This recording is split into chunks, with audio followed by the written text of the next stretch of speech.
Я по-хубаво ти да бачкаш, да се научиш малко. Аз откак съм се научил бачкам.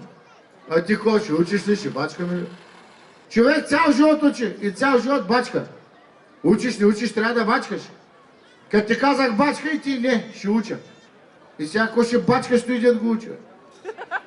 За да не бачкаш, моето момче, трябва да си учил. Виж мене, цял живот бачкам и пак не съм научил. Добре, не кажи ми, какво ще бачкаш, като нищо не учиш. Майка ти и тя 5 години учи. И сега какво бачка? Ще дойде време да бачкаш, ма тогава ще искаш да учиш. Ма трябва да бачкаш, като не си учил. Слушай, ма внимателно, учиш, не учиш, трябва да бачкаш. Ако не, и ще учиш и ще бачкаш, да се научиш как се бачка. Те след учат и те бачкат, моето момче. Аз разбирам учителите да не бачкат. Ами те бачкат, ти да учиш, бе.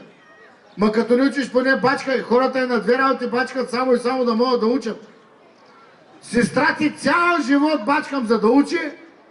И като научих кой е бачкала, хищ ли да учиш. Виж сега, моето момче, бачкането не е като ученето. Човек първо се учи, после бачка. И какво знаете вие? Аз едно време дневна нощна бачках, после 2 дена научих. Като се раждаше, аз се прибирам от бачкане, майка ти от татъка учиш. Я да видим сега какво си научил. До кога ще чакам да учиш, бе? Цял живот не ще бачкам. Не се научи, бягай да учиш, че трябва да се бачка, разбираш, да има пари, празник на царствата, честит празник на него. Трябва да отидем. Трябва да отидем да накупим той, онуй. Да.